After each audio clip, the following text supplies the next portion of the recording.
Om Sri Gurubhyo Namaha Harihi Om Gananaam Tva Ganapatigam Havamahe Kavim Kavinam Upamasravastamam Jeshtarajam Brahmanam Brahmanaspatana Srunvanyutibhisida Sadhanam Om Sri Mahaganapataye Namaha Prano Devi Saraswati Vajevir Vajinevati Dhinama Vitriyavatu Om Sri Mahasaraswati Namaha.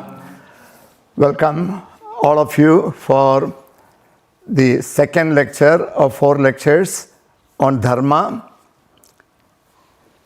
So before I start today's lecture, let me mention in our last class, as part of the question answer session, someone asked a question: if someone does an adharmic act to you, should we return that adharmic act to him?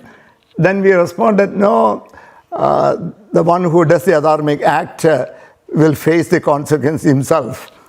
And the next day, last Monday, my brother Gopal in Miami, he said, Anna, did you see yesterday an incident at US Open? I said, what? Apparently a Polish guy, this Marjarek, that guy beat the Russian Kachanova. He's a highly ranked player. He beat and he was very happy. And he wanted to give his cap to a small boy by name Brock. And in Poland, there is a CEO of big company and all that. That guy sit here and snatched that cap away from this boy. What an adharmic act that guy did. And then this poor little boy just asked him, hey, why are you taking the cap away from me? And he, without responding, he went back. And the whole netizens, right, they all traced him and found out, and he said he's the most hated man in America and all that. He put that, and by the day's evening, that guy felt remorse, and he publicly said, I made a mistake, I apologize, I want to give the cap to this boy. And next day, he came and said, so my brother Gopal sent that article to me, and I have printed that article here. There you can see it appeared in London's Daily Mail, and I don't know, this is the CEO, I show it to everybody, the CEO who stole that, who took the cap away from him, and I have also the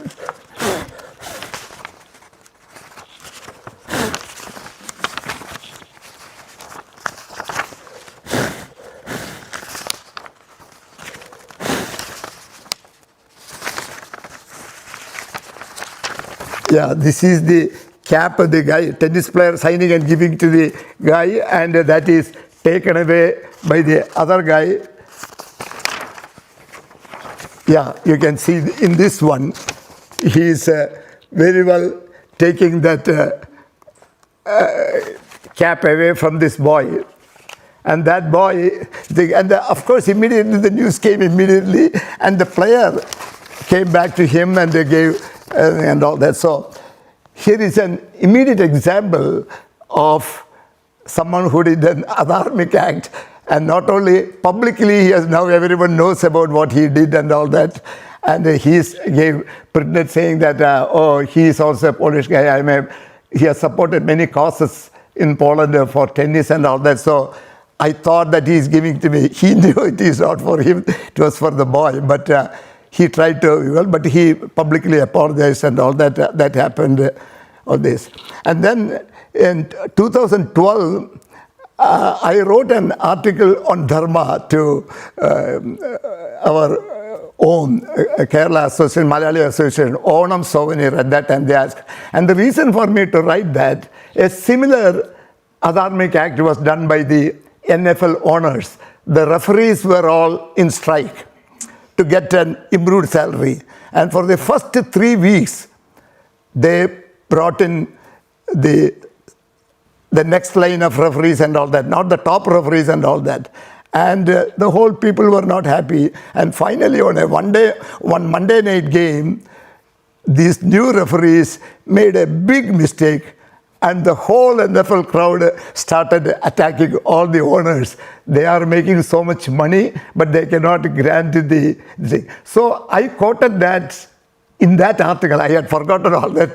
Otherwise, I would have attached it as an appendix to my book, what I wrote in 2012, all that. That Adharma act, not always it will be immediately given back to the people. And the whole people, the whole crowd of NFL people, millions of people wrote to the NFL owners and all that. So I just wanted to bring out both these instances.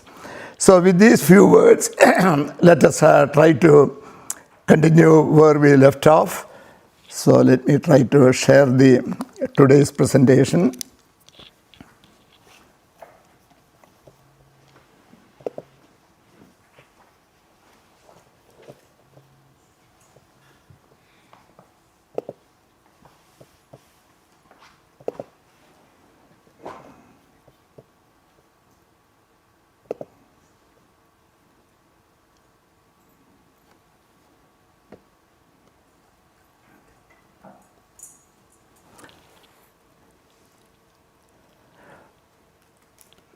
Okay, so I have put together a topical outline for today's class.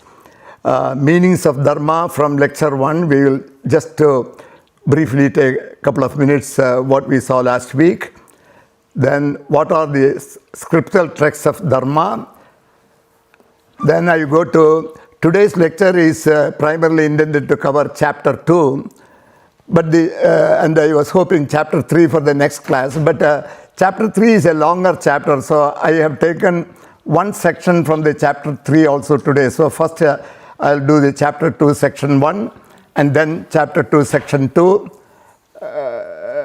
and I'll take the sections 3 and 3.1 of Chapter 3. So those are the three what we are going to see.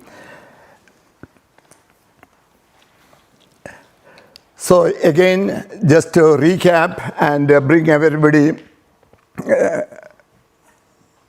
on board. So the word Dharma is a Sanskrit word, one of the few words in Sanskrit that are non-translatable to other languages, not only to English but to French, German, all these languages. It is very difficult because the power of Sanskrit is such that many words are not able to be exactly translated, and Dharma is one such word. So we have to first see the Sanskrit meaning. The root word is dhr, to uphold, dharayati dharmaha. That means anything that upholds. Upholds what? Upholds the cosmic laws, so that everyone in manifestation will be able to live a life as they want to lead the life. The English meaning, the great linguist Sir Moni Williams tried to, not only in English, but whether it is French, German, in all those languages also, it is not exactly able to define Dharma. So they use various meanings like truth, justice, morality, ethics. All these have relevance and meaning, as we saw in the last class. I don't propose to go detail over there.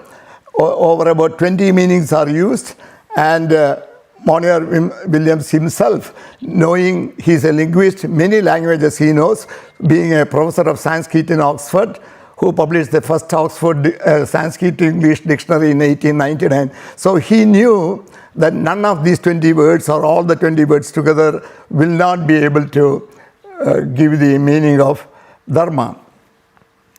So that is the dilemma that we face. Meanings in English do not provide correct meanings. Sanskrit meaning is not fully clear to most people. Dharayati dharma upholds. What is upholds? And what is the solution? I said that this scriptural types of sadhana dharma must be studied to understand Dharma. And so the question comes, what are the scriptural texts of Dharma?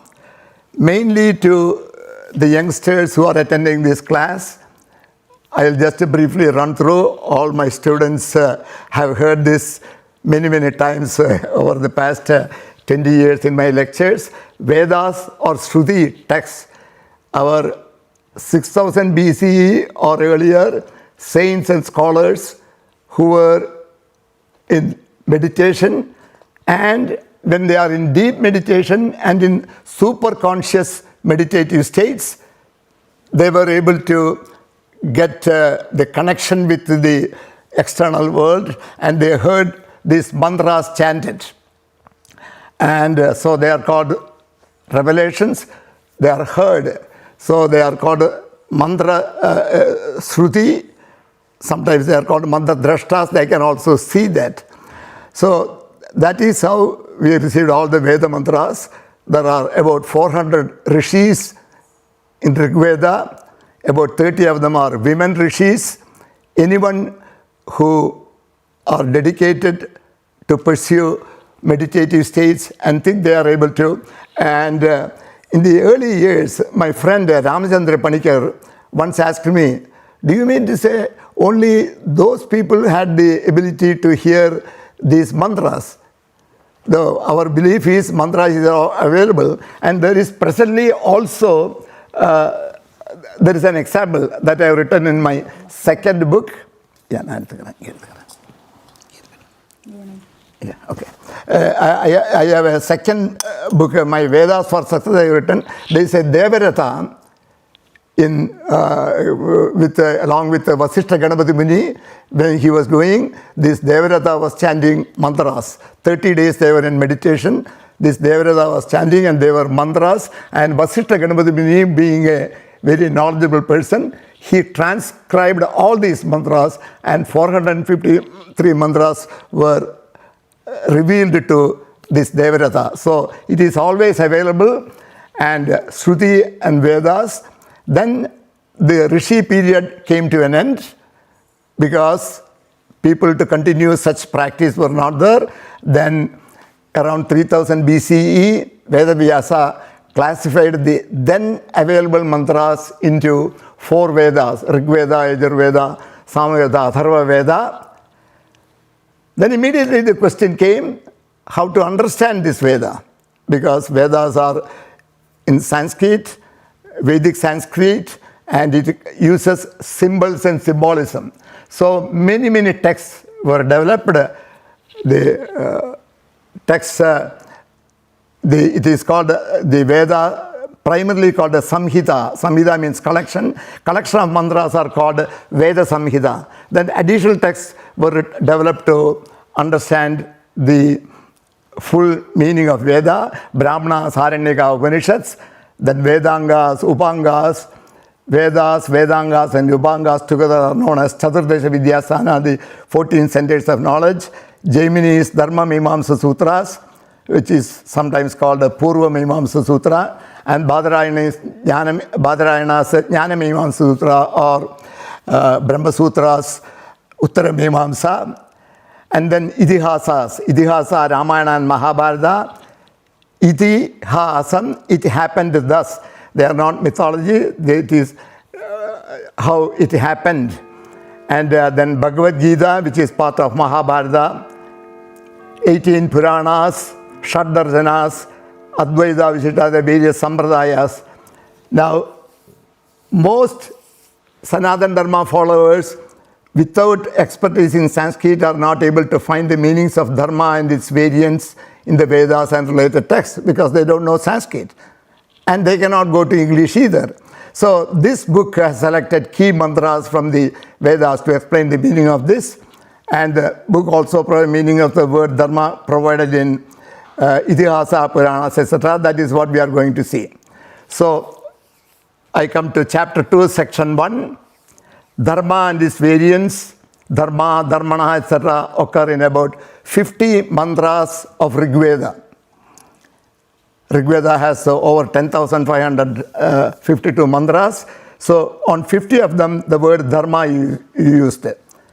So we can find out how the Dharma is used in the Vedas. To get a better understanding of Dharma, that is my contention. My contention and the reason to write the book is, we must go to the scriptural texts of Sanatana Dharma to see how the Dharma is used, because the mere expertise in Sanskrit and English is not adequate to to understand the full power of Dharma. If we want to follow Dharma, then we must understand. Theory must precede. Whether we will follow Dharma, that is up to each and every one of us. But even to understand some examples.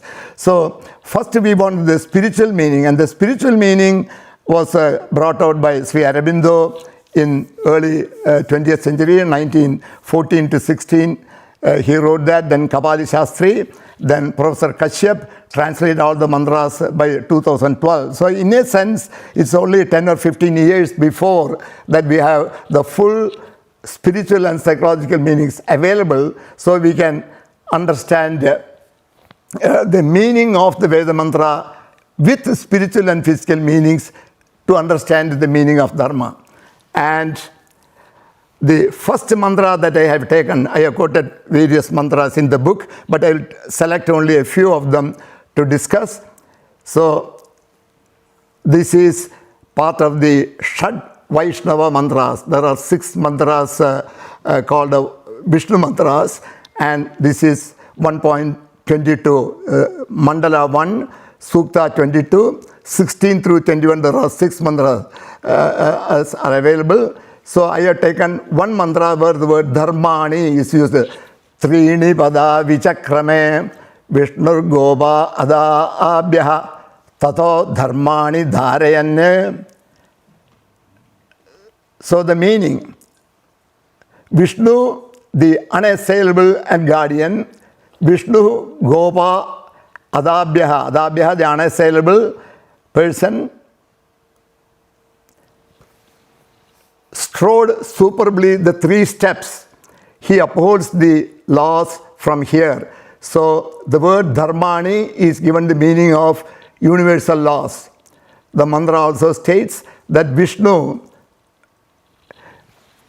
you see here the symbolism of Veda must be understood. Vishnu you can consider as the god Vishnu. Brahma, Vishnu, Shiva, the trinities that we know associated with Puranas. So Vishnu as that Vishnu who in 3 steps. And what are the 3 steps? There are 2 mantras before. There is a statement, Prithivya Saptadama Bihi. Prithivya Saptadama Bihi. This loka, this Prithivi is divided into 7 dhamas. The Prithivi, Loka and above. Bhu, Bhuvaha, Suvaha, Mahaha, Janaha, Tapaha, Satyam. And this is what we do when we do the pranayama mantra. Om Bhu, Om Bhuvaha, Ogum Suvaha. And the idea is our breathing air is going through all these, and these 7 lokas, Bhuhu, Bhuvaha, Suvaha, Mahaha, Tapaha, Janaha, Satyam. And this 7 is divided into 3. How are the 3? The Bhuhu, Bhuvaha, Suvaha. The lower 3, Bhur, Bhuva, Swaha. We frequently say we are referring to the 3 dhamas. Then Mahar Loka, that is the intermediate one. And the top 3, Janaha, Tapaha, the Tapologa, I think the existence, truth, and ultimate truth, pure consciousness. So those 3 steps, lower 3, the middle one, and 3, those are the 3 steps. So Vishnu, in all these 7 places, Dharmani. So you can say Vishnu is used in the context of Vyapayati iti Vishnuhu. Vyapayati means all over it is present.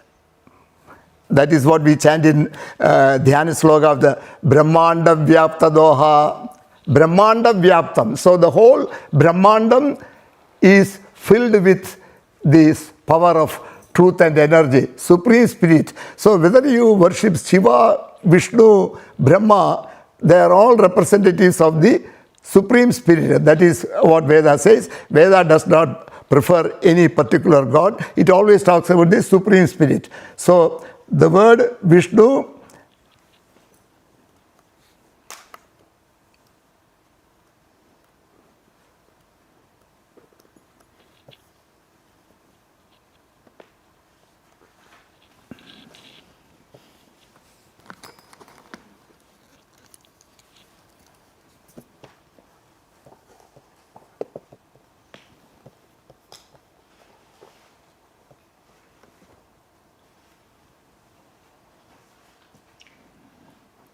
Yeah, this is where we were.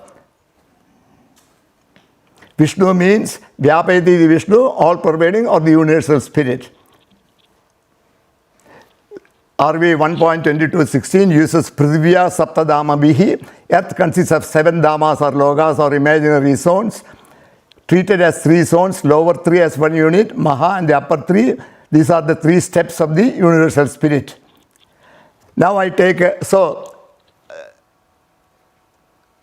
Dharmani Dharyan, Vishnu. So the Dharma, you used the meaning of universal laws, cosmic laws. Now again, another mantra, which is 3.17.1 I have taken, that is Agni blazes according to supreme laws. Samidhyamana Pradhamana Dharma means he is kindled and blazes out according to the first and supreme laws. So Agni, Dharma is given the meaning of supreme laws. And one more Agni mantra I have taken. Samidhana Sahasrija Agne, Dharmani Pushyasi, Devanam Duda Uktyaha. Meaning, O Agni, conqueror of thousandfold riches, you burn high. Then Dharmani Pushyasi, you increase the divine laws, Dharma in us. So Dharma again is used in the context of divine laws. So by worshipping Agni, you Dharmani Pushyasi, you will increase the divine laws in us. That is the reason again to say that we must worship Agni. Agni mantra, Agni Mele Puridam, just chanting that one mantra every day, you are inviting Agni, and Agni will increase the divine laws in us.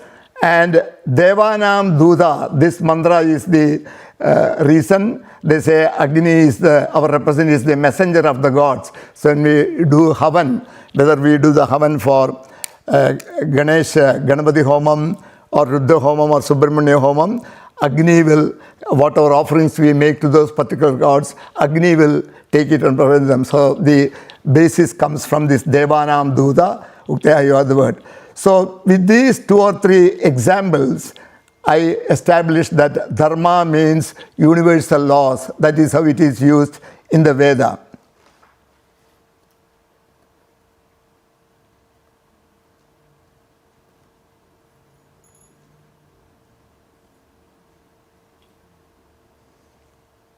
Summary.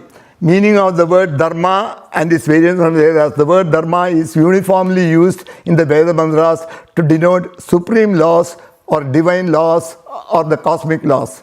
All devas, powers of light, loosely translated as gods, also uphold these laws because these are universal laws and must be followed by all in meditation. So we added, in addition to the meanings of 20 English meanings of truth, justice, morality, ethics, and all that used in English, and to uphold, sustain and uphold. So we said, an example we gave, planting trees.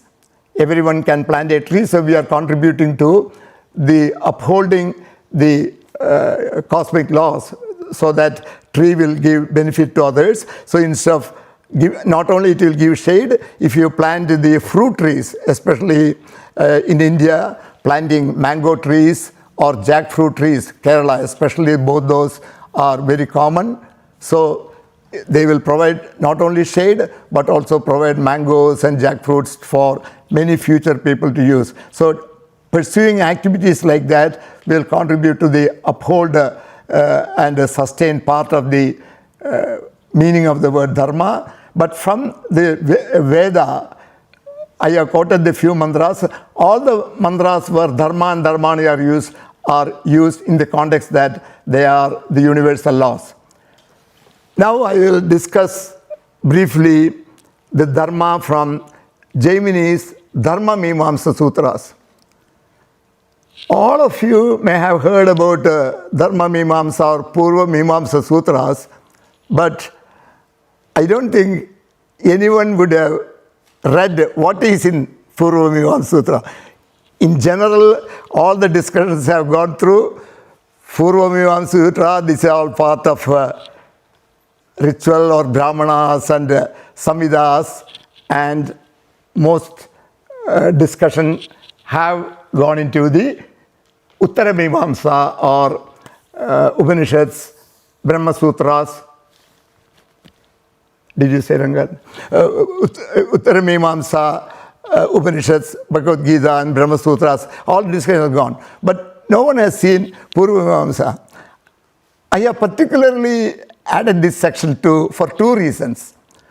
One, of course, Purva Mimamsa, we will see what is Dharma Mimamsa Sutra say.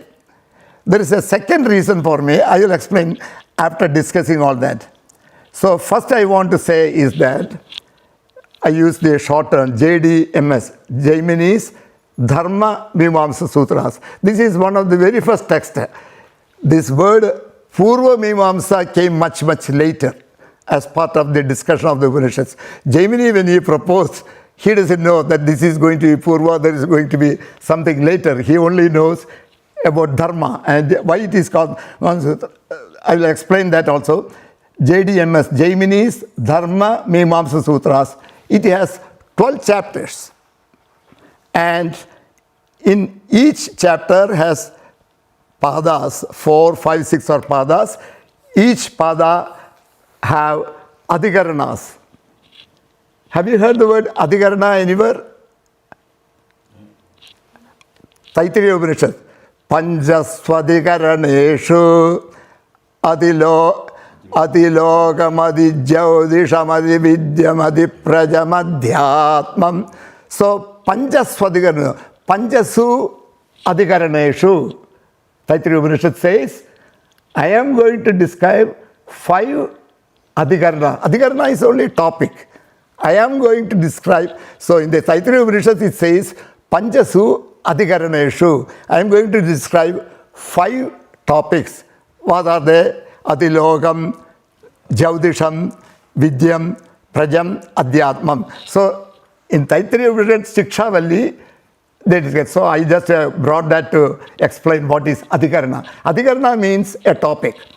And Jaimini's Dharma Mimamsa Sutras have taken 1,000 topics of doubtful meaning. So it takes a total of 1,000 adhikaranas or topics on which doubts exist.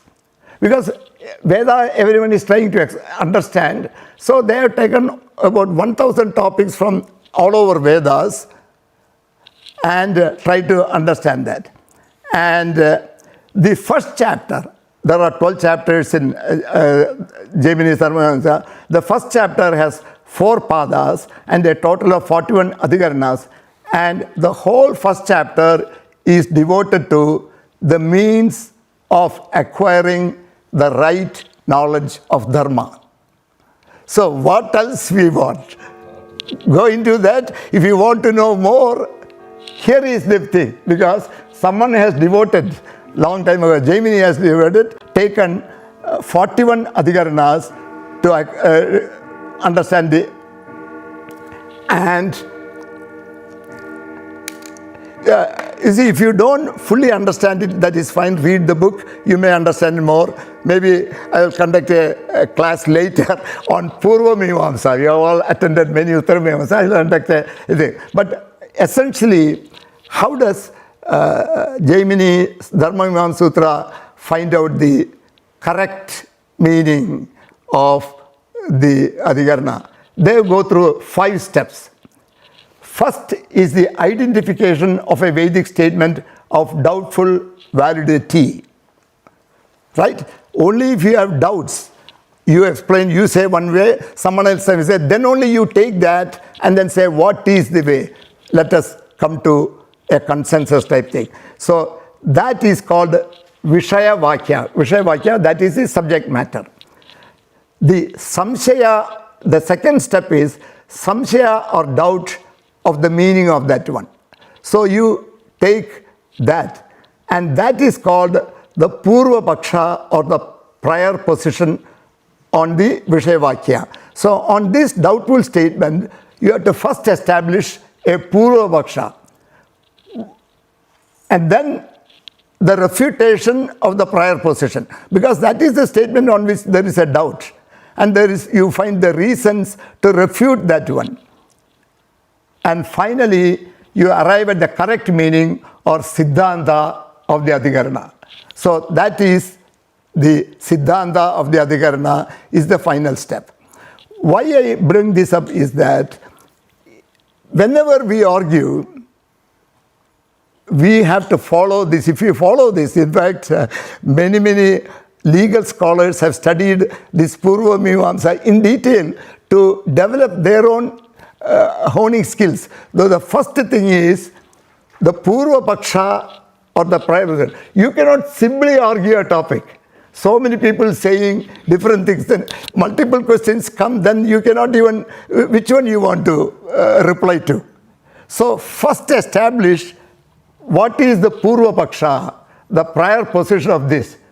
Then you try to critique the prior. So for everyone to understand, I will constantly refer to the Purva Paksha again and again. So the first Adhikarana of Dharma Mimamsa Sutra. Athato Dharma Jijnasa. This is the first Adhikarana. This is the Siddhanta. This is the final solution of that doubtful statement. So we have to go back. What is the doubtful statement? These Adhikaranas that are all established there are the Siddhanta. The final Siddhanta of the Adhikarana is established, that one. So, Athato Dharma Jijnasa. Now therefore, desire to know, an inquiry into the word Dharma is necessary. So that means there may have been. So let's come to this is the Siddhanta of the Adhikarana. So Purva Paksha. What is the Purva Paksha before we come to this Siddhanta? The Vedic student knows that Veda must be studied. Like Taittiriya says, Swadhyaya Pravajanabhyam na pramaditavyam. Swadhyayam, self-study. Pravachanam, explaining what you know, sharing what you know with others. Swadhyaya Pravajanabhyam na pramaditavyam. Do not deviate. And there is also a Vedic statement, Swadhyaya Adhyavya. You continue. The teacher teaches, in the age of, in the early days, at the age of 7 or 9, the Upanayanam is conducted. Even the word Upanayanam is known as the punal wearing and all that, but Upanayanam, Upa near, Nayana lead. Upanayanam is the right for the father to take the boy to a teacher. Take him near a teacher, and he lives in the teacher's place for 12 years. And after Vedamanu Chacharyo Andevasi, he has stayed there and studied the Veda, and he gives various commands, Satyam Vada, Dharman Chara, Swadhyaya Pranap. There are so many things. Continue the Swadhyaya. So the doubt occurs in the mind of the Vedic student, whether the text alone be studied, whether I should study only the chanting part or the text with meaning and further leads must be studied. So that is the doubt. Whether I should study only the text or I should study. And the student concludes that the text alone must be studied, for which the rewards like place in heaven will be provided. So, the Purva Paksha of this statement is Veda must be studied. And the student thinks, as long as I study the Veda, I am assured of a place in heaven, and I continue to study. Refutation of the Purva Paksha. Because we have to arrive at this, is this correct? If it is correct, then there is no need to refute and all that, because they have only taken such statements that have a doubt. So, since knowledge of the meaning of the text accrues to one who has the knowledge of the text. You see, you cannot just study something, even though we all have studied things. If you don't understand, we learn it by heart and write it at the exam. Then we will get the points. But generally, if you study anything, if you don't understand it, oh, I don't understand, this is not for me, I go somewhere else where I can understand. So, knowledge of the meaning of the text accrues to one who has the knowledge of the text.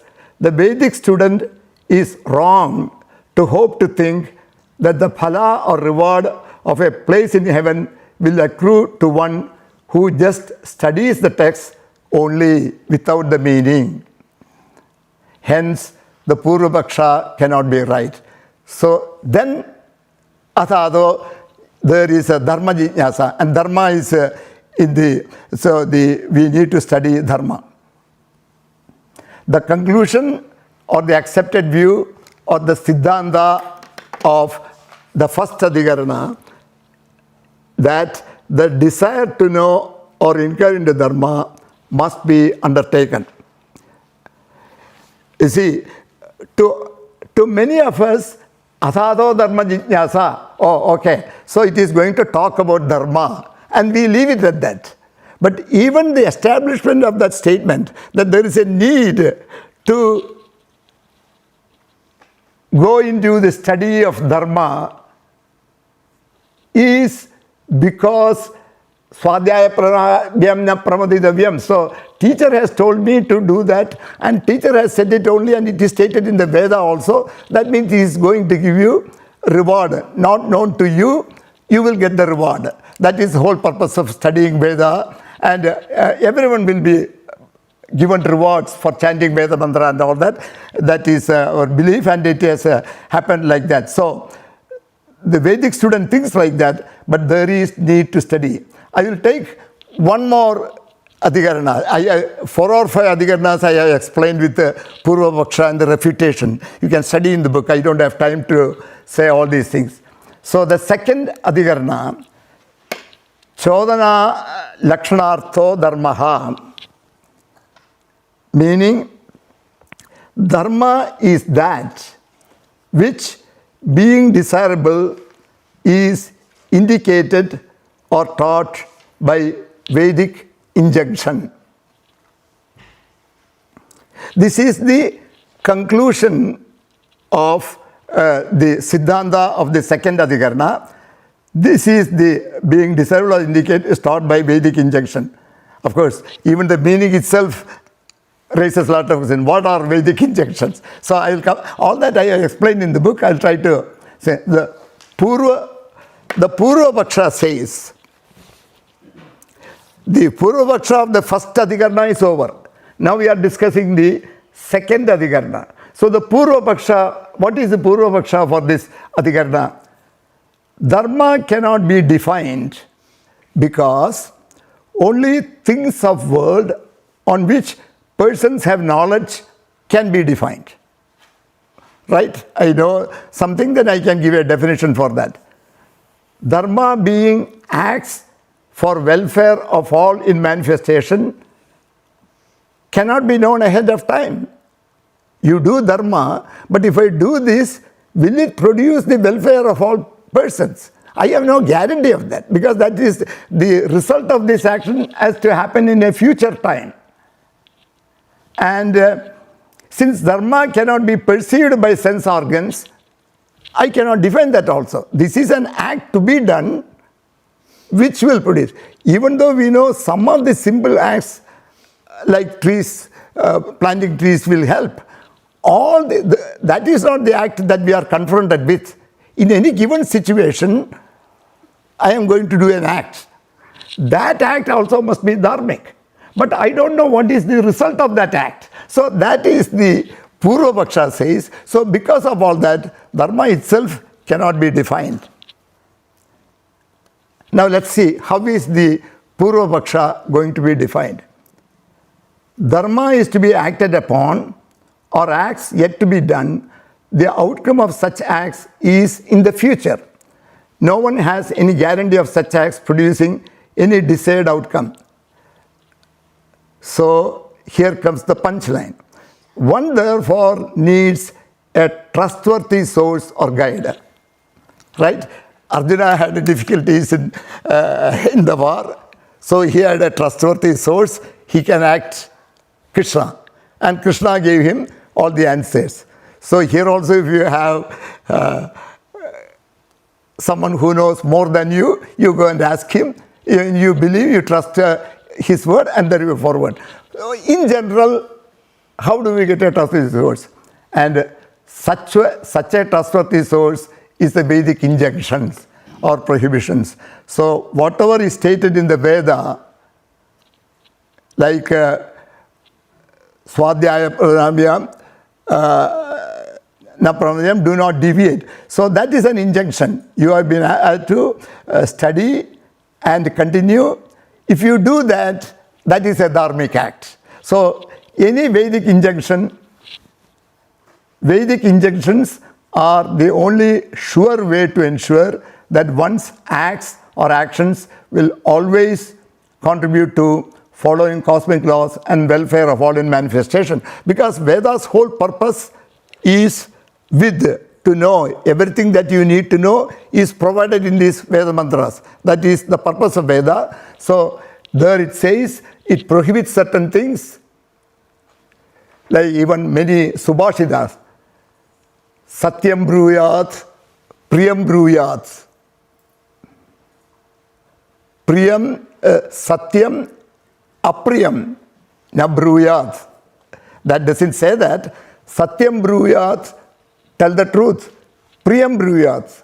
When you are talking to people, talk to them what is priyam, what is nice to them. But what if satyam happens to be apriyam to that person? Na bruyat.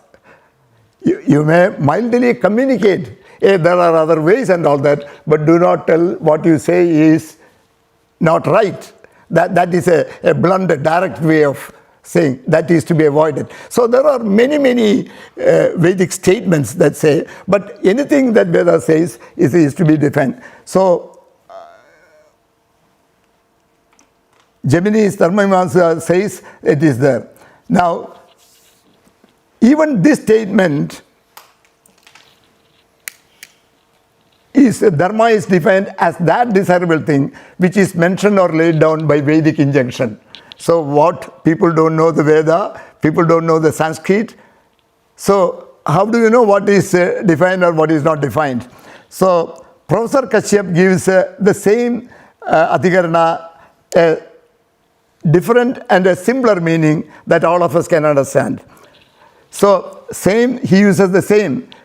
Chodhanartha lakshanaha dharmaha. So dharma is that object, artha, part of the Adhikarana 2, that has the characteristics of, Chodhana is also the meaning of the impelling force, powered by the Supreme Spirit in each human being. That means every human being knows what is the right thing to be done. Most of them will have a thing, because there's the Atman, who is also the Brahman, who is the Supreme, who will tell us what is that. That is why we say when in argument, when someone trying to justify something without he himself believing it, then we say, hey, don't try to explain to me.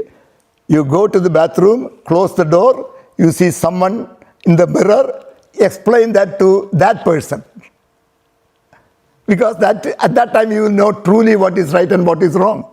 So most of us have the truth in this. So that is what Professor Kashyap also is meaning here. So Dharma, if you want, this second mantra of Dharma is considered as the definition of Dharma. So Professor Kashyap gives this meaning, is that object that has the characteristics of the impelling force power in each being. All must listen to this impelling force coming from within. And if you act according to that impelling force that comes from within, then that is a dharmic life. You will lead a dharmic life. So I close this, that I have given few more examples and all that. The first chapter of Dharma Sutra with the 4 padas and 41 adhikaranas has convincingly established. I took only 2 adhikaranas. There are a lot more adhikaranas there, and it looks at it various ways, and it establishes that Vedas is the only source of acquiring the right knowledge of Dharma. So chapter 2 of the book, section 1, showing Dharma is used to indicate cosmic laws. Dharma is used as cosmic laws in the Veda mantras, and Jaimini's Dharma says Vedas as the only source to understand the meaning. And that is why Monier Williams and other linguists had difficulty understanding the exact meaning of Dharma simply by studying the expertise in the languages. That is not enough. Now with this, I want to move on to take the first section 3 and 3.1 on Dharma from Bhagavad Gita. And I have taken few slokas. There are a number of slokas talking about Dharma in Bhagavad Gita. I have taken chapter 4, mantras 7 and 8. Yada yada hi dharmasya glanir bhavati bharata abhyuttanam adharmasya tadatmanam srijamyaham. The meaning, whenever, O descendant of Bharata, there is decline of Dharma. Glanihi bhavati, Dharma decline, and abhyuttanam, the rise of adharma, then I embody myself. I take an avatar. The second mantra, paritranaya sadhunam vinashaya cha dushkritam dharma samsthapanarthaya sambhavami yugege. Paritranaya sadhunam, to protect the sadhu who follow the sattvic and dharmic way, to protect them, and vinashaya cha dushkritam, dushkrita, people who do duhu kritam, bad acts, and to dharma samsthapanarthaya, to establish dharma, sambhavami yugege, I arrive yuga after yuga, for the protection of the virtuous, for the destruction of the wicked, and for the establishment of dharma, I come into being age after age. Now, explanation.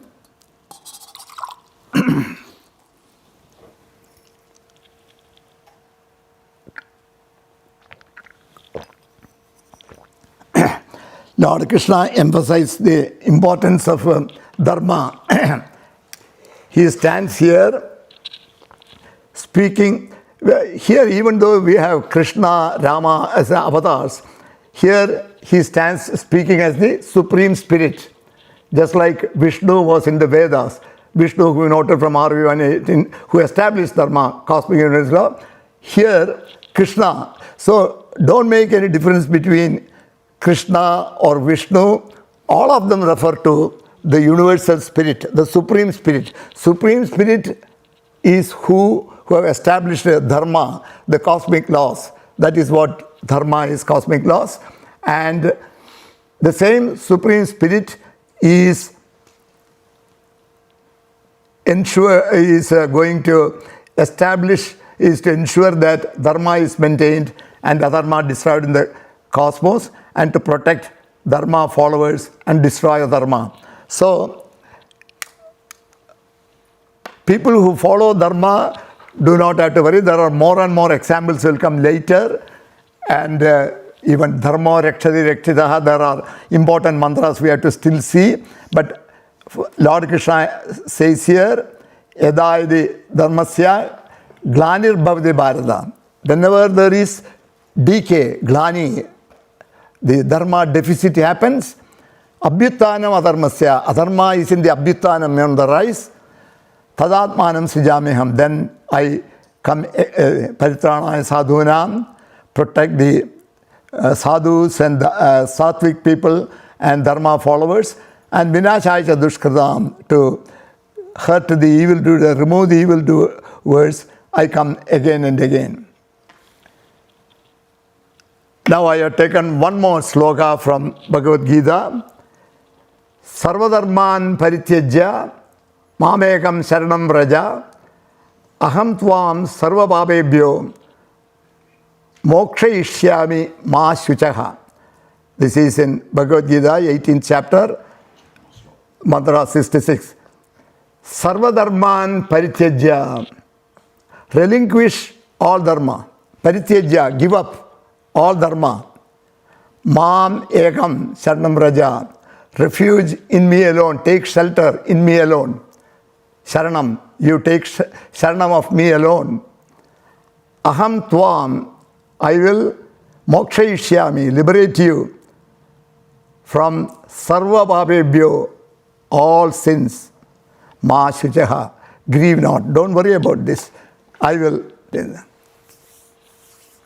What does this sloka mean?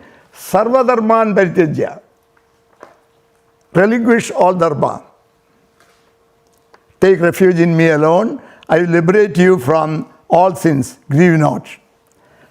So, I'm sure all of you listeners will have an immediate question. Krishna says to relinquish all dharmas and to take refuge in him. We do not have to read your book or attend these lectures. We only need to take refuge in him, right? So that's the immediate question. And I'm going to give you an answer. Not so fast. Let us see what Krishna really means by this, 1866. No, sometimes this is little knowledge is a dangerous thing, right? I know little bit Sanskrit, and I know this is what Krishna has said. Sarvadharman parityajya, mam ekam sharanam vraja. Give up all dharmas. So I don't have to do, I can do anything because I am every day praying for Krishna. I am doing Vishnu Sahasranam every day. I can do anything. But I am saying, not so fast. Let's see what Lord Krishna did not give this advice to Arjuna when Arjuna was deluded, right? The Bhagavad Gita has 18 chapters. In chapter 1, Arjuna Vishada Yoga. Arjuna was seeing all these people. I have to fight all these people. So, and then at the second beginning of chapter, he says, no, I don't want to fight. So what did Krishna say at that time? That is, I have quoted in the book. Clibe mas magamah partha. Hey, what is this petty-hearted hridaya daurbalyam? What this family to you and all that? He did not give this advice to him at that time. Chapter 2. But he waited until chapter 18, 66 sloka. And this is called the Charma sloka, or the end of spiritual advice. So, you are all beginning of the spiritual process, so you cannot not listen to my lecture or read my book. So that was your question.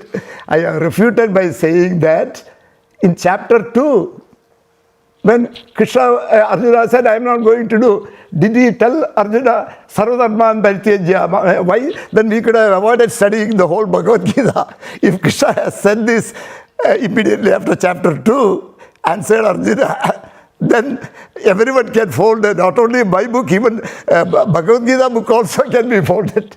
But Krishna took, at that time he said, Clibe mas magamah partha.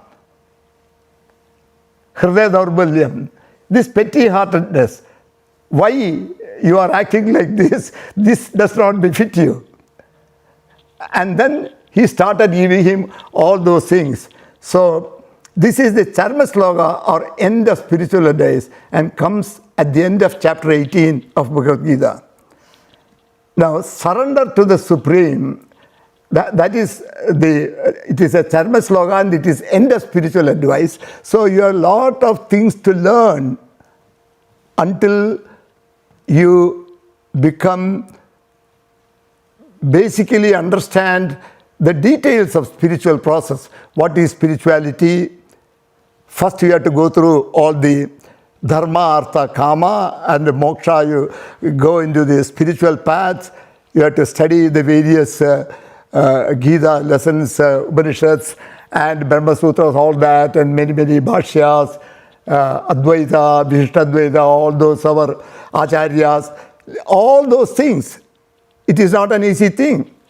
Surrender to the Supreme requires strength, and even superior strength. One must build strength in all of one's struggles. Each effort we go, we have a failure, then we try to stand up to the failure, we understand the lessons of failure. This is the earlier struggle. The final struggle is to take away the I and then surrender. It is not at all an easy thing. So, before we are able to surrender, Sarvadharman Parityajya Mamekam Sharanam Vraja, even to surrender to Lord, we think it is easy. Doing Vishnu Sahasranamam, these are all steps to prepare you to get that strength, to prepare you to learn the lessons. And that is why it says, keeping Artha, we will see more and more in the Ramayana and Mahabharata, and more and more lessons I am going to bring to understand what are the process we have to go through. And Ramayana is a very excellent example, and that is what I will be starting in the next class. But Bhagavad Gita, I took two Dharma slokas, the Eda Eda Hi Dharmasya Glani. So, Krishna or the Supreme Spirit, from the Vedas we said, Tado Dharmani Dharayanne, everywhere in all the lokas, in all the 7 lokas, Vishnu has established the dharmas, the cosmic laws. And we found the explanation from the Dharma Mimamsa Sutras also. Vedas is the only way to understand the Dharma. And here also Krishna says Dharma is to be protected, and the whole Bhagavad Gita has to be learnt. And there are various things to be learned in Bhagavad Gita. And one develops the strength in the spiritual process, then only one can surrender. So the surrender that he is talking about is the final surrender where the I goes. I did this, that I has to go. That is one way to explain this one. So this surrender that Krishna talks about in Bhagavad Gita is the, because this is the end advice that Krishna gives to Arjuna. And there is a second way to look at this mantra also. The Aham Tvam Sarva Pabebhyo Mokshayishyami. I will liberate you from all sins, from Sarva Pabebhyo. The Paba, sin, here also includes Punyam, because both are included. I will remove you from not only from the all the Pabas that you have done, but the Punya also, So we can look at it that sin and Papa includes good and Punya. Also, in the highest plane of spiritual attainment, the duality must also end. You see, there are no rooms for duality. At the time of, if you want to become oneness with the Supreme, that is what it says, that is what our Acharya says, for the moksha, the liberation at the final stage, we cannot have any dualities. We have everything has gone from us, and we want to look at a oneness with the infinite being. So, the duality must also end before one realizes one's own infinite oneness with the Supreme. It is this final surrender that Krishna is talking about in this sloka. So, the Sarvadharman Parityajya Mamekam Sharanam Vraja Aham Tvam Sarva Bhabibhyo Mokshayishyami Mahashucha. This sloka has very, very deep meanings. And even to get to the sloka, you have to attend the Bhagavad Gita lectures from chapter 2 all the way, stages that he takes us through. Chapter 2 and chapter 3, he explains about various things. So every one of them has to be understood.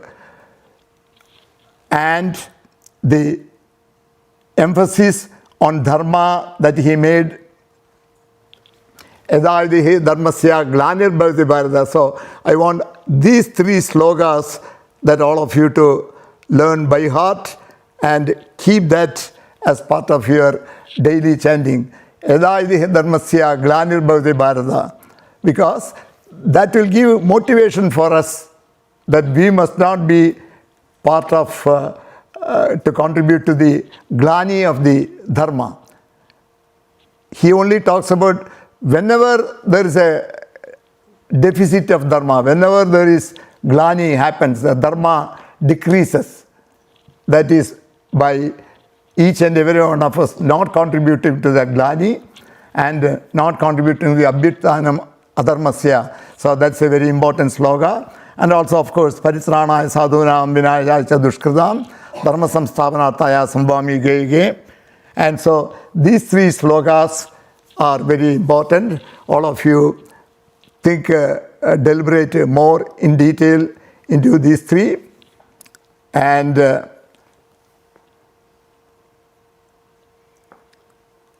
we come towards this. So sin and papa includes good and punya also. In the highest plane of spiritual attainment, duality must also end before one realizes one's own infinite oneness with the Supreme. It is this surrender that Krishna talks about in this one. So I come to summarize today's lecture. Dharma is used in the Vedas to refer to the universal laws of the cosmos. Tato dharmani dharayan trini pada vijakrame. By 3 steps, Vishnu, what the 3 steps is the 3 covering all the 7. Prithivya saptadama bihi, the 7 zones. Bhuhu, bhuvaha, suvaha, maha, janaha, tapaha, satyam. All these 7 lokas. Bhumi, truth mixed with falsehood. Satyam, 7th loka, pure truths, where devas, supreme, Veda mantras, everything resides in the 7th one. As you go higher and higher into this level, our level of falsehood will decrease and truth will come up. So that is Veda mantras are used as to establish the universal laws in all these planes. And Jaimini's Dharma Mimamsa has convincingly established in chapter 1 that the Vedas is the only source of acquiring the right knowledge of Dharma, and the Vedic injunctions, whatever Veda says, it says Satyam Vada, Dharman Chara, then if we follow that, then we are contributing to a dharmic living. And Swadhyaya Pravanabhyam, then it says Acharyaya Priyam Dharma Hatya Prajatandum Ma Vyavatsi Dharma Satyanya Pramaditavyam Dharmanya Pramaditavyam, do not deviate. So these are all spoken by the Acharya to the student.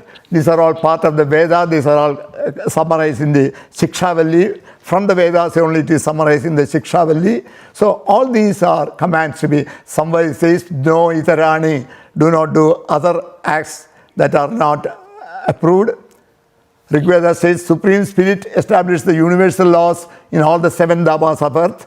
Bhagavad Gita states that Supreme Spirit, Lord Krishna. So we must not, this is another point I want to emphasize. Vishnu, Shiva, Krishna, Brahma, Parvati, Lakshmi, these are all devas, these are all different angas of the supreme energy. Veda talks about the supreme energy, pure consciousness, it deals only in that one. Even the current talk is about pure consciousness everywhere. So the Tathagam, the Brahman, the Purushottama that we talk about, science is finally coming to that there is only pure consciousness. Max Planck said the world is consisting of consciousness, not atoms. The first man who said, the man of quantum physics, Max Planck's statement, world consists of consciousness, not atoms. But everyone thought world is consisting of atoms and molecules and all that. All these theories are going away.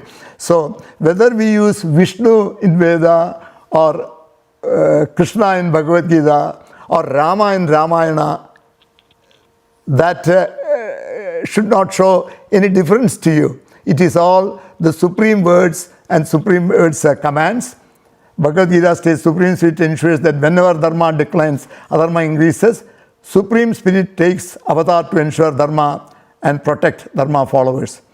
So with this second lecture comes to an end, and I will take a few questions. And in the third lecture, which is also a very long chapter, I go in detail with many slokas from Ramayana, from Mahabharata, from Yaksha Prashna, from Adi Shankara's Bhagavad Gita Bhashya, then Aurobindo's. So that also is a third chapter. Is also listening to a next lecture also will give you the all these will help us understand the Dharma rather than the two definitions, right? Dhare Didi Dharma, anything that upholds. So we are expanding on that by these examples. So that gives us a deeper understanding and meaning of Dharma. And once we understand, then all our activities, whether we are able to follow Dharma all the time due to personal embarrassment or whatever it is, we are unable to do certain things, we will always do a prayaschitta for that, but that will lead us in a very, very correct path by understanding these. With this, we will take any questions. Ranga? Stop sharing screen share. Okay, and that thing, in fact, before as well, beginning of this thing, I said last week, my brother Bala's wife Tricia from Seattle said that when I answer the questions, what Ranga communicates to me, I must repeat, then everyone else can listen. So I will follow that suggestion. Ranga, any questions? Not yet, Mama. We can ask for somebody in the room here. Mama, I have a question. So you talked about how the Dharma is universal, right? How do I interpret things like Manu Dharma, where it seems like it comes in the context like a Varna-based Dharma and stuff like that? You see, the Smritis, it is Manusmriti. You see, all these, whatever is in the Vedas, people cannot understand. So the Gemini's Dharma Mimamsa Sutras and the Uttara Mimamsa, Shaddarsanas, all of them are there. Then Puranas, Idihasas, then the Dharma Smriti, Manusmriti, Parasmriti, various Smritis are there. First, there are even statements appearing now that even the Manusmriti that has come to has all been highly overwritten and is not the original Manusmriti. There are chats coming. So what was original, what is, I have not done research, so I cannot. But there are statements in Manusmriti that perhaps was needed at those times, and it needs to be adapted. If there are things that are not appropriate, then we are going to adapt it to make appropriate statements today. So it will change in that time. So it is a Smriti. Smriti is to be also, there is nothing wrong. They are not Shruti, they are not stated in the Vedas. It is the interpretation of others of what is stated in the Vedas. And undoubtedly, there are Vedic statements of the Varna that Bhagavad Gita also describes. Chadurvarnyam maya srishtam. Gunakarma vibhavayo. Krishna says that also. So whether it should be continued as a basis of caste or it should be based on guna karma, the four classes, Brahmana, Kshatriya, Vaishya, Shudra, anyone who is doing the appropriate task, one who is in pursuit of knowledge, continues the studies, that person, and who teaches, that person is known as a Brahmana. But if Brahmana wants to do a wine shop, then you have got to define that guna karma, his jadi at that time is different. So without understanding that, we uniformly apply, so there are difficult situations we land. Mama, they wanted to know what was the question. Oh, the question that the Naga asked was, in Manusmriti there are statements that perhaps are not fully contextually applicable today. What is the answer to that? As a general rule, most things stated in Manusmriti have to be followed.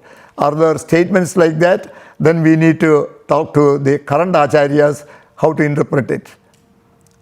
I am not an expert to be able to explain that. There are other acharyas, more specialists in our case, we would discuss it that. But most of the statements in Manusmriti are to be followed, and that is how we have the statements for the common man to understand. Yeah, but more the question, so the Dharma itself seems to be different for different class of people, right? So can Dharma change based on that? Yes, that is called a Swadharma. In fact, Bhagavad Gita itself, Krishna says that the Brahmana, Kshatriya, Vaishya and Shudra, in Bhagavad Gita as it says, the question is, again, Ranga reminded me again, in addition to last week's reminder by my brother's wife, that the question again is, does Dharma change with time? Dharma is universal. Dharma does not change with time.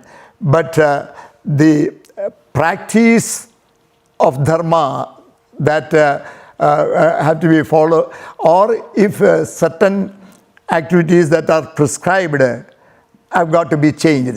The Dharma and the cosmic laws themselves cannot change. That is universal. And the cosmic laws are designed, whatever is in the Vedas. So these are all Smriti, interpretations of what is in Veda. I don't think there is any statement in Dharma, in the Vedas, in the Srutis, that is found to be objectionable. Even though the derivative texts, some people may say so, if there are interpretations has to be changed, that may have to be adapted. However, the Bhagavad Gita, Krishna says, Swadharma, that is described, I will talk about it in chapter 4 in detail.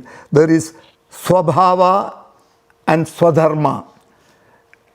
Each of us have, Swa means self, Swabhava, our own characteristics, uniqueness, ideas. Then Swadharma also, based on at least for the Chaturvarna, there are assigned tasks.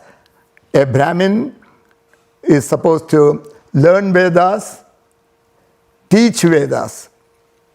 And everyone in that process, there is also so his job is to study, learn Vedas, and teach Vedas to others. And for him to make a living, the prescribed method is teaching of the Veda and teaching of how to perform the karmas and all that. Then Kshatriya, Vaishya, all the major castes, they can learn Vedas, but they have not been given the right to teach the Vedas.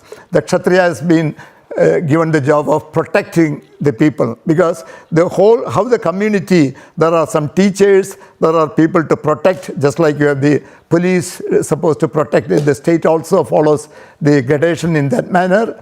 Then someone has to produce Vaishyas, and then someone has to do many work that has to be done. Like cleaning and keeping the place neat and doing so many service-related work, not only just cleaning, all service-related work. So the guna karma has been associated. So in that context, the jobs for Brahmins are Chaturvarnam, guna karma. What are the guna and the karma prescribed for them? Is to teach the Vedas to others and to show how to conduct yajna. Others can, Kshatriya, Vaishya and all others, even including Shudras, can do all those things. But learning of the Vedas is another, but they have other tasks to protect and all that. So that comes under Swadharma. And Krishna tells Arjuna, you have to follow your own dharma. However imperfect you may think that is, following your own dharma is better than trying to do someone else's dharma well. So if you are born as a Brahmin and you want to teach Veda, hey, I don't want to study Veda, that I can do Krishi better, I am going to do Krishi. That comes under Krishna's prohibition. Do what is prescribed for you to do, doing the other man's other karma, however well you may do, is not as good as Swadharma. So one must follow the Swadharma. There is importance to that one. Can I add one thing in what you see? That in Dharma there is a Samanya Dharma and Vishesha Dharma. Samanya Dharma means general Dharma which is applicable to everybody, all the Varnas and all, like Satyam Mother.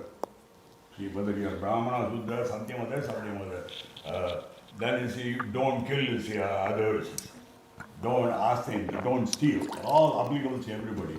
But when you come to Vishesha Dharma, Brahmanas Dharma, as Narayanaswami said, is six, this thing we have Patanam, Padanam, Yajanam, Yajanam, Dhanam, Parigraham. So, 6 things you see which is Kshatriyas, some of it Kshatriyas cannot do. And also for each ashrama, Brahmacharya ashrama, Grahastha ashrama, Vanaprastha and Sannyasa, they have their own dharmas. So those are all Vishesha dharmas. Okay. So that is why dharmas can change. One dharma cannot applicable to other person. So and also the dharmas, universal laws have to be followed. The cosmic laws, no one can change, whether you are a Brahmana, Kshatriya, and what we are saying is, it is not only to Sanatana Dharma followers, as I said, that is my second contention of the book. It is a universal force and the universal laws.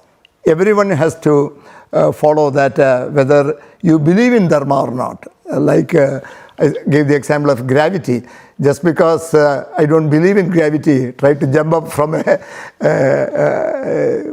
first story or second story down, then you will face a consequence for that. So Dharma, and also the Dharma of Agni is to burn.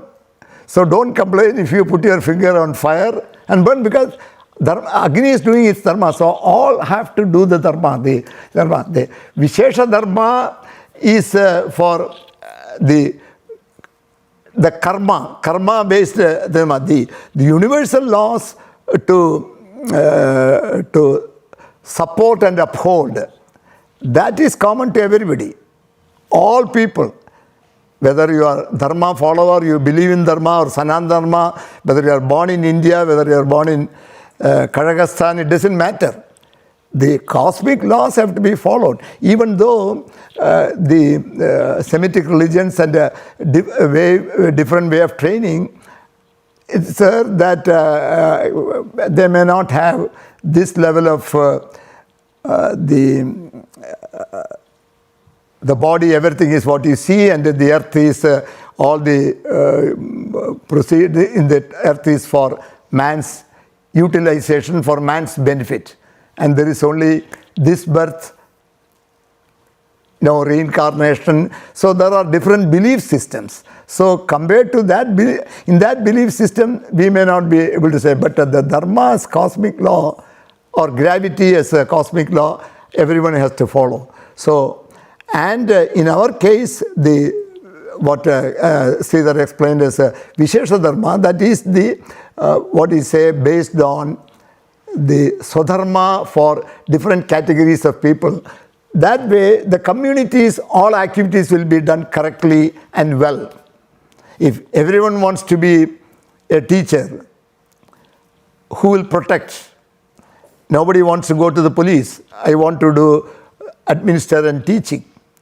Then I want to do Krishi, everyone wants to do Krishi, then there is nobody to teach, nobody to guide. So that is done with a purpose at a different time and all that, and that still applicable.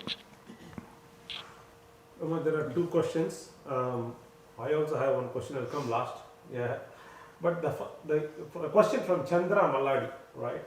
Sir, most of the people discourage to time Vedas, right, Puranas, etc. But you are coming up with some kind of a timing, say 7,000 years.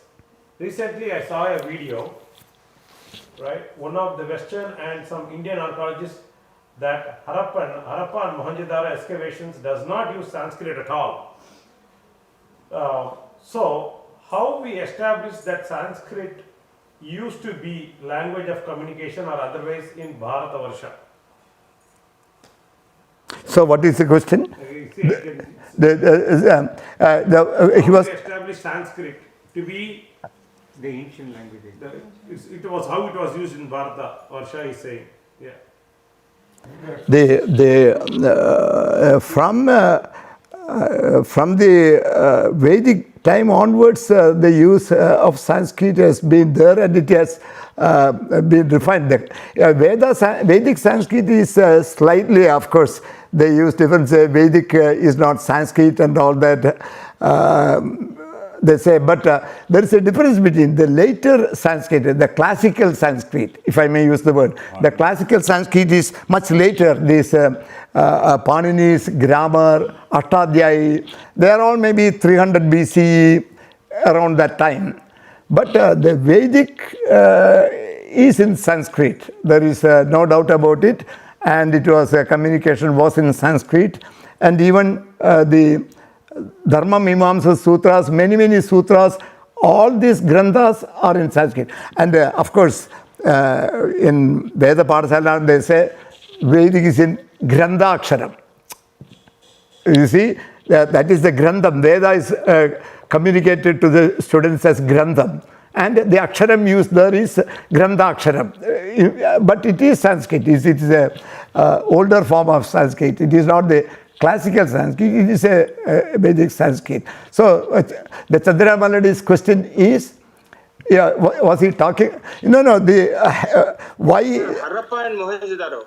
Harappa and Mohenjo-daro, there are, I want to say two things about Harappa and, the question is about Harappa and Mohenjo-daro, a question being raised that there is nothing to do with Sanskrit. Harappa and Mohenjo-daro only shows about the township nature of what was there archaeologically, what we found, the better township, etc. And the one date that is fairly well accepted for Harappa and Mohenjo-daro is 2600 BCE. That is fairly well accepted by everybody.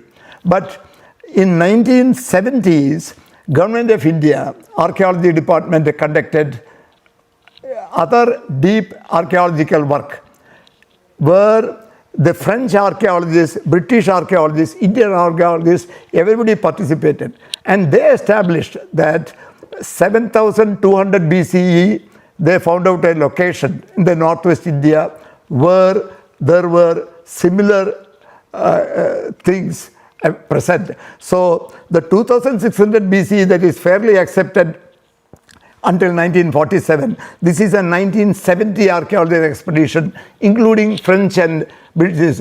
That established that similar structures were found, I forget the particular place, Mehercote or someplace in the northeast area, that was written there.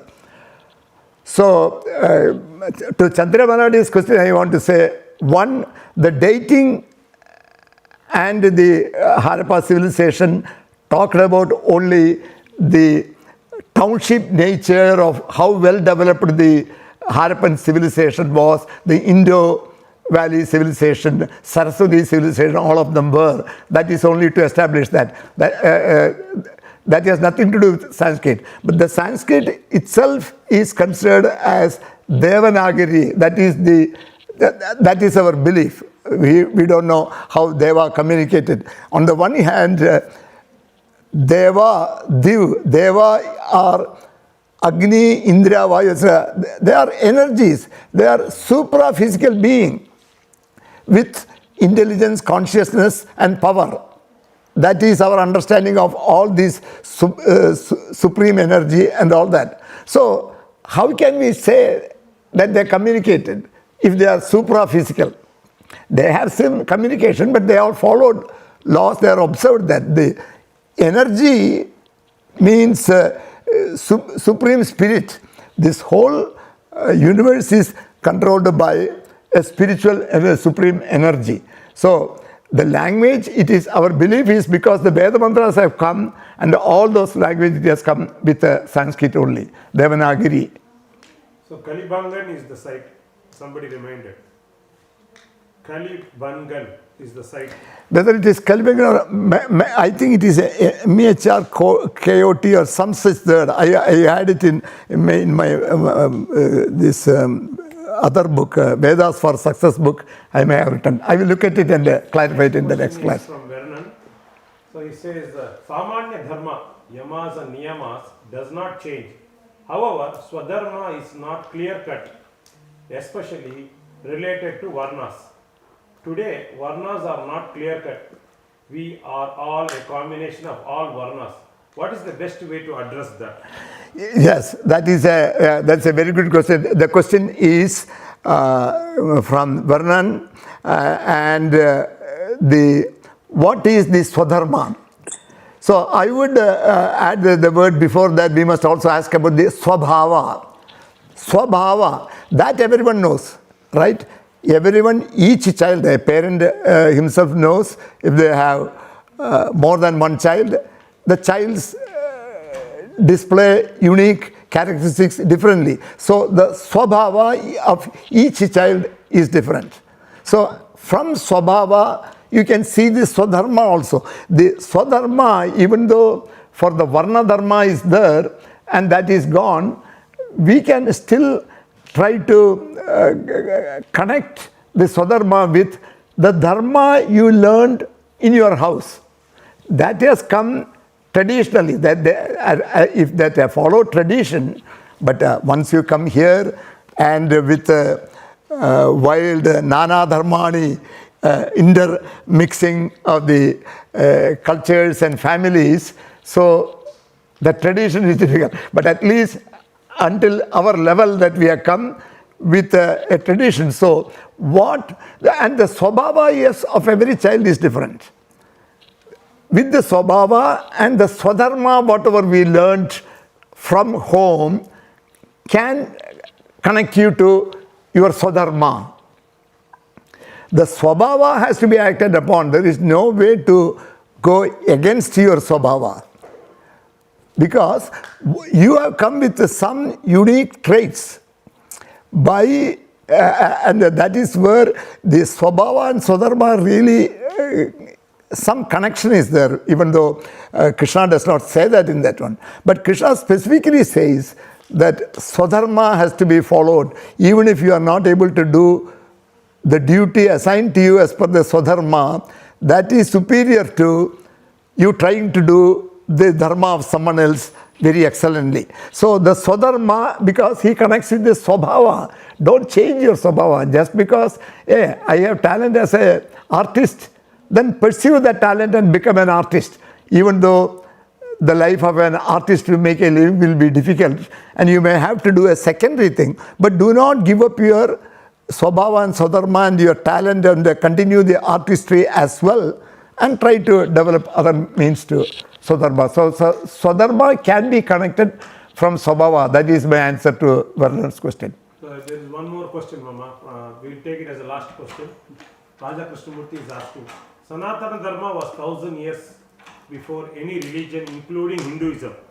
So can I say Sanatana Dharma encompasses everyone, whatever religion or God you believe in, or even if you don't believe in God? See, Dharma impacts everybody. The Hindu religion, to answer the question is, Sanatana Dharma predates Hindu religion. That is what the questioner poses the question. But we must explain at this stage itself that Hindu religion is not mentioned anywhere.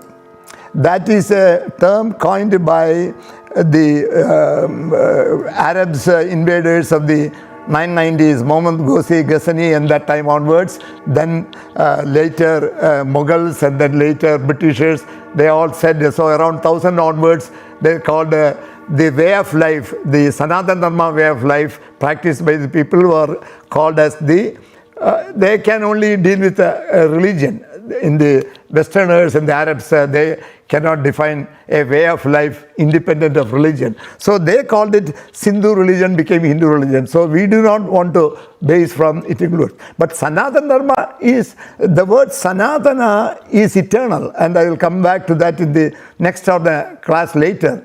You see, we don't attach Sanatana with anything else, because Sanatana means everlasting, eternal. It always existed.